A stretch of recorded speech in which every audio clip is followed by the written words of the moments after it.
우리가 살펴볼 가상 7원 가운데 다섯 번째 말씀은 예수님께서 십자가 위에서 외치셨던 내가 목마르다라고 하는 절규입니다.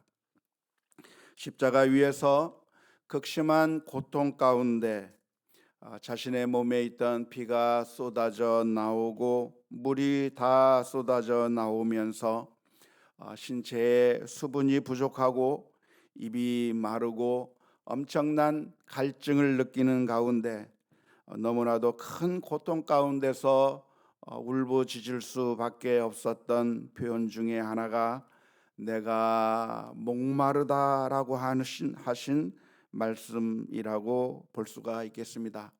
십자가의 고통이 얼마나 크고 정말 고통스러웠던 것인지를 알 수 있는 표현이라고 할 수가 있겠는데요. 저는 이 말씀을 보면서 구약의 말씀들 그리고 신약의 말씀들이 생각이 많이 나게 되었습니다.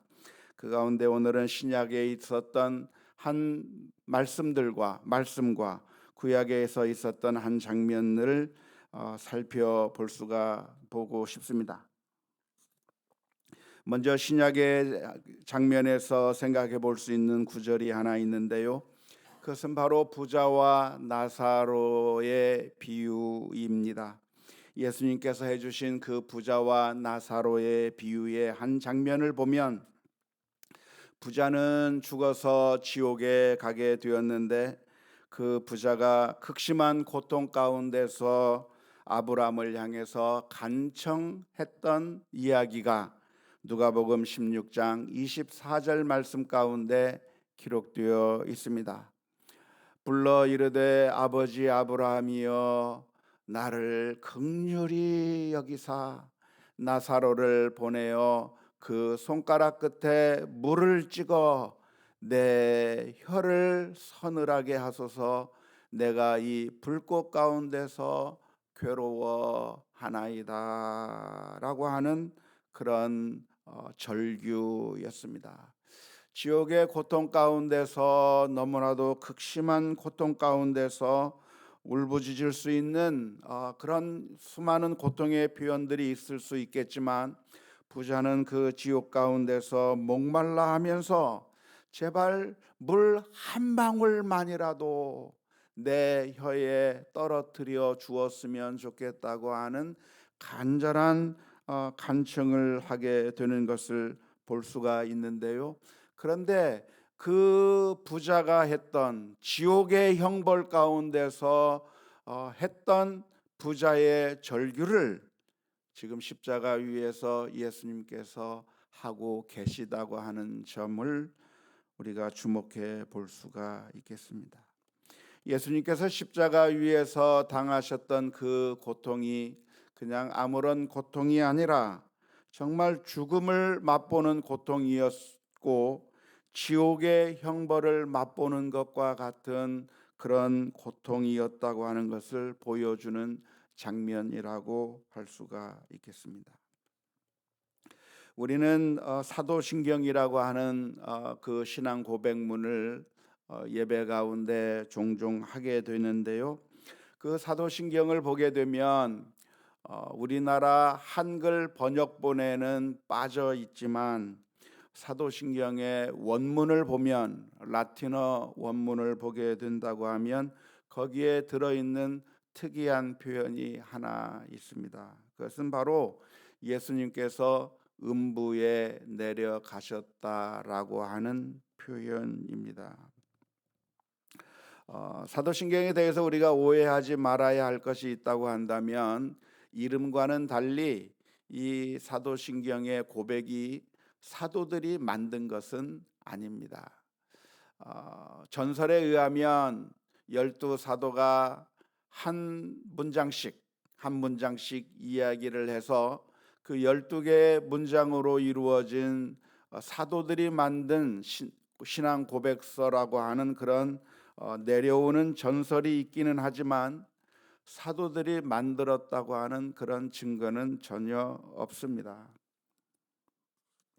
그냥 아주 오래전부터 내려오는 신앙 고백문 중에 하나가, 오랫동안 써왔던 신앙 고백문 중에 하나가 바로 사도신경이라고 하는 것인데요. 이 사도신경이라고 하는 것이 절대적인 것은 아닙니다. 여러 교회에서 역사상 수많은 성도들이 자신들의 신앙의 형편에 따라서 그때그때마다 신앙 고백문들을 만들어서 자신의 신앙 고백을 새롭게 늘 신앙을 고백해 오던 일이 있었고, 지금도 우리들도 우리가 믿는 바를 우리들의 말로 표현해서 신앙 고백을 하는 것이 중요하다고 생각이 되는데요. 아무튼 오래전부터 교회가 써왔던 신앙 고백문 중에 하나가 우리가 잘 알고 있는 사도신경이라고 하는 그런 신앙 고백문입니다. 이것이 절대적인 것이 아니라고 하는 그 말씀은 성경만이 우리들의 신앙과 행동에 있어서 최고의 권위를 가지는 것이고, 성경 이외의 다른 모든 것들은 설교든 신앙서적이든 신앙 고백이든 그 어떤 교리든 그 모든 것들이 다 성경에 의해서 판단을 받아야 하는 부차적인 것이라고 하는 의미에서 사도신경이 절대적인 것은 아니라고 이야기할 수가 있겠습니다. 따라서 이 사도신경이라고 하는 것은 반드시 모두가 다 해야만 하는 것도 아니고, 그렇다고 해서 아주 쓸모가 없거나 우리가 교회 내에서 배척해야만 하는 것이 아닌 유용한 신앙 고백 중에 하나라고 할 수가 있겠습니다. 특별히 교파들마다 신앙 고백이 조금씩 다 다릅니다.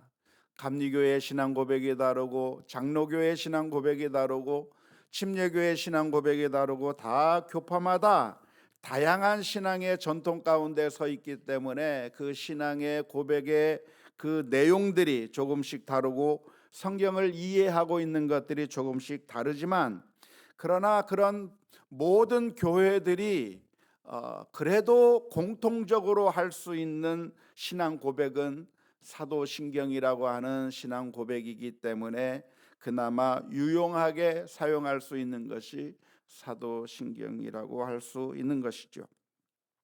그런데 그 사도신경에 보면 우리 한국말 성경에는, 한국말 신앙 고백에는 그 번역이 빠져 있지만 원문에 본디오 빌라도에게 고난을 당하사 십자가에 못 박혀 죽으시고 다음에 예수님께서 음부에 내려가셨다라고 하는 표현이 라틴어로 되어 있습니다.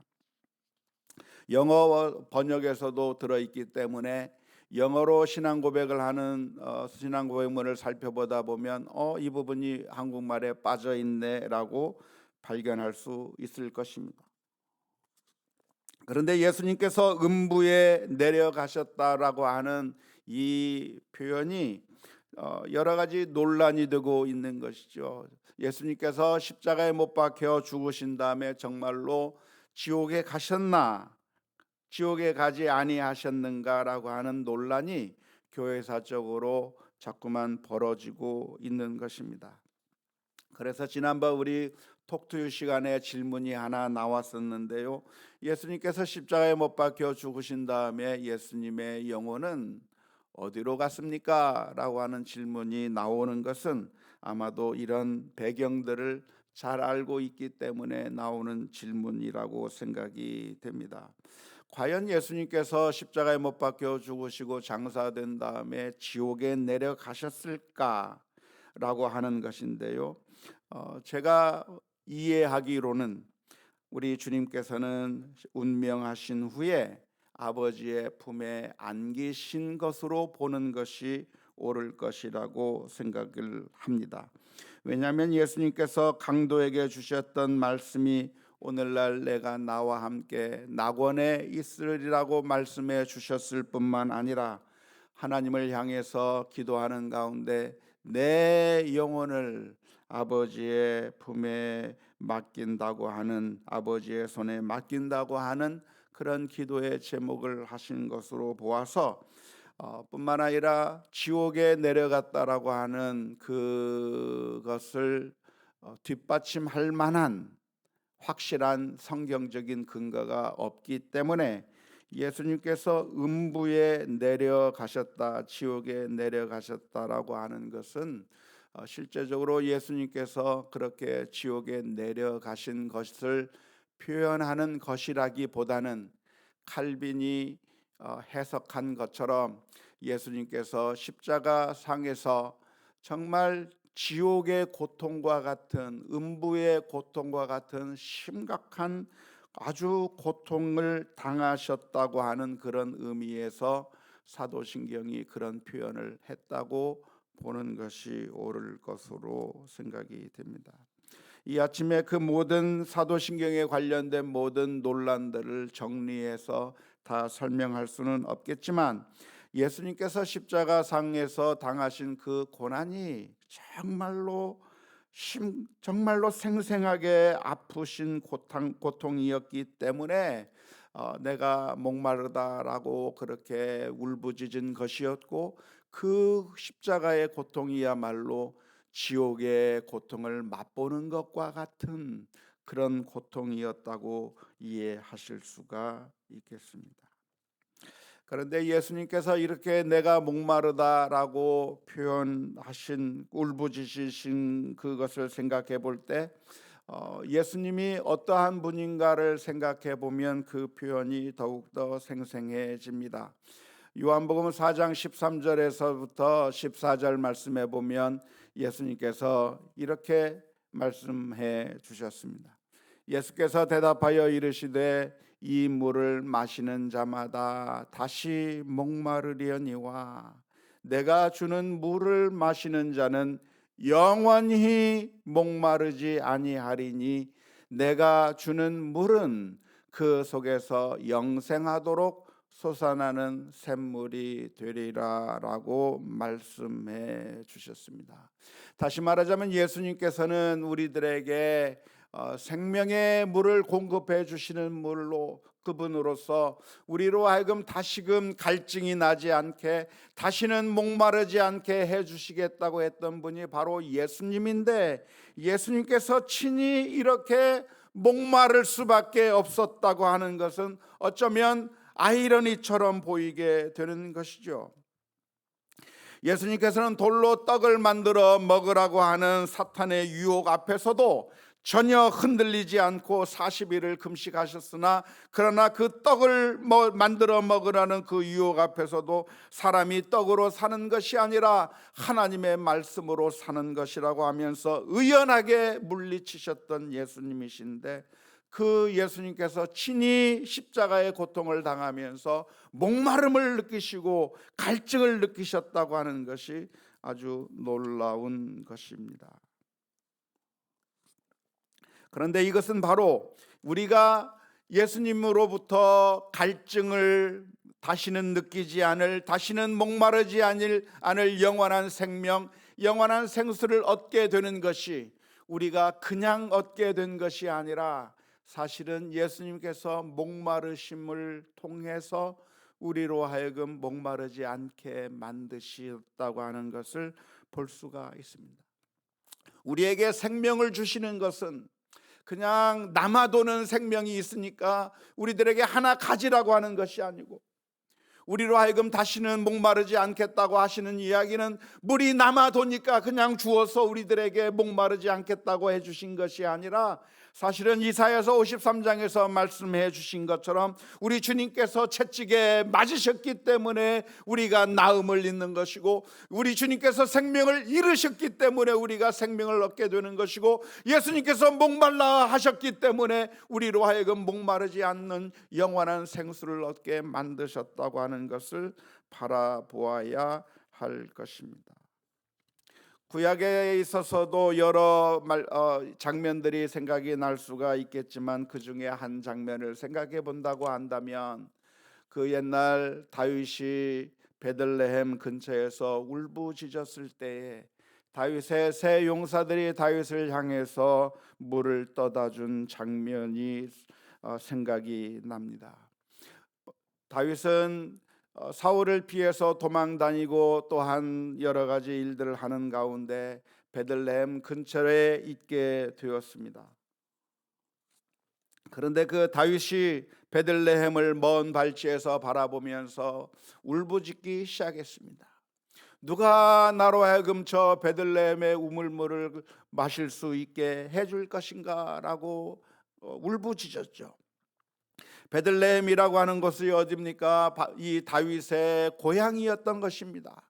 그런데 그 자신이 어렸을 때부터 자라왔던 베들레헴 고향에서부터 멀리 떠나 자신이 알지도 못하는 낯선 땅에서, 광야에서, 그리고 동굴에서 마치 산적도묵처럼 그렇게 방황하고 유리하며 살아가는 가운데 도대체 다시 베들레헴으로 돌아갈 수 있는 그런 소망마저 완전히 잃어버렸던 다윗의 마음 가운데 베들레헴을 보면서 갈망이 일어나게 되는 겁니다. 언제 내 이 지긋지긋한 삶은 끝나고 이제 다시 베들레헴으로 돌아가 그 베들레헴에서 시원한 그 우물물을 마시며 행복한 삶을 살 수 있을까?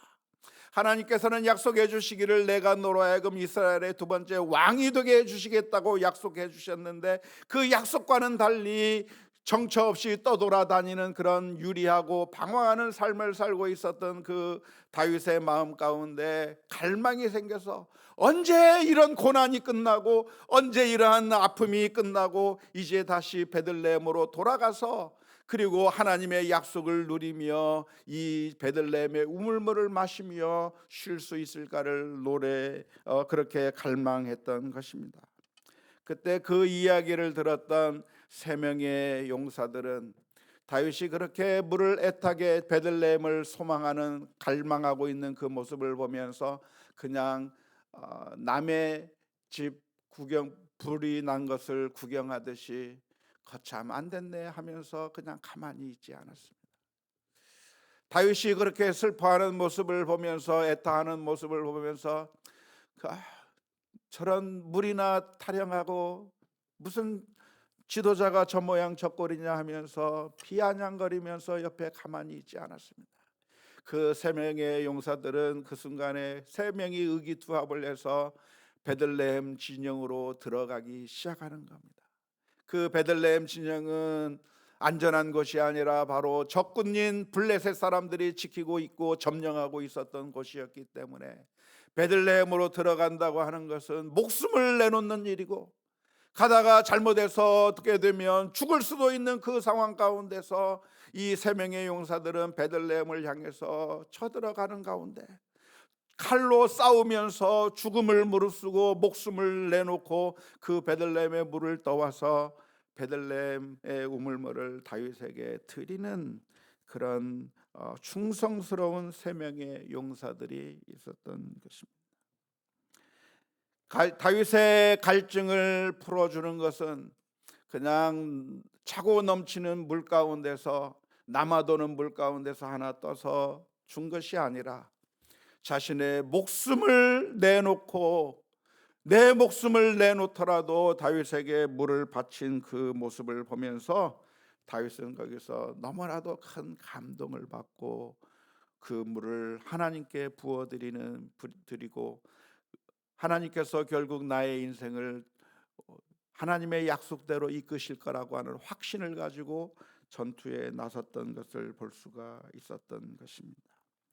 오늘 우리를 향해서 주님께서 은혜를 베풀어 주시고 우리에게 다시는 목마르지 아니할 영원한 생명을 주시며 우리로 하여금 살아날 수 있도록 만들어 주신 것은 그것은 그냥 남아 돌아가는 것 주신 것이 아니라 사실은 우리 주님께서 십자가 위에서 지옥의 고통을 당하시며 그리고 엄청난 극심한 고통 가운데서 짜낸 생명의 영생수를 우리들에게 주시는 줄로 믿습니다. 우리 주님께서 채찍에 맞음으로 우리가 나음을 입고 우리 주님께서 목마라 하심으로 말미암아 우리가 갈증을 해소할 수 있으며 주님께서 지옥의 고통을 맛봄으로 인하여 우리가 천국의 즐거움을 얻게 된다고 하는 사실을 생각할 때 오늘 우리는 감사하며 살아가야 될 줄로 믿습니다. 우리의 인생은 이러다가 망하게 되어 있는 것이 아니고, 우리의 인생은 이렇게 살다가 정말 아무런 의미 없이 없어져 버리는 것이 아니라, 주님께서 우리를 연단하시고 단련하신 후에는 정금과 같이 나아오게 할 것이며 저 천국의 축복으로 인도해 주신다고 하는 사실을 바라보며 늘 감사와 찬송으로 살아가야 될 줄로 믿습니다. 뿐만 아니라 우리들의 마음 가운데 헛된 것으로 갈증을 채우려 할 것이 아니라, 하나님께서 주시는 영생의 말씀으로 주님을 바라보고 주님을 사랑하는 가운데 주께서 주시는 참된 은혜로 우리들의 마음을 가득 채울 수 있는 우리 모두가 되어야 될 줄로 믿습니다. 이 세상의 쾌락이나 재물은 잠시 잠깐 우리들을 만족시켜 줄 수 있지만, 그러나 마시면 마실수록 더 갈증이 날 수밖에 없는 바닷물처럼, 마시면 마실수록 오히려 더 우리를 더 힘들게 만드는 그런 바닷물처럼, 이 세상의 쾌락, 이 세상의 명예, 이 세상의 재물, 이 세상의 박수, 이 세상의 헛된 것들은 결국 우리를 갈증나게 만들 뿐 만족함을 줄 수 없다고 하는 사실을 기억하면서, 주님의 은혜의 샘물에 나아가 주께서 주시는 값없이 돈 없이 와서 살 수 있는 영생의 생수를 마시는 가운데 믿음으로 승리하는 우리 모두가 다 될 수 있기를 주님의 이름으로 축원합니다.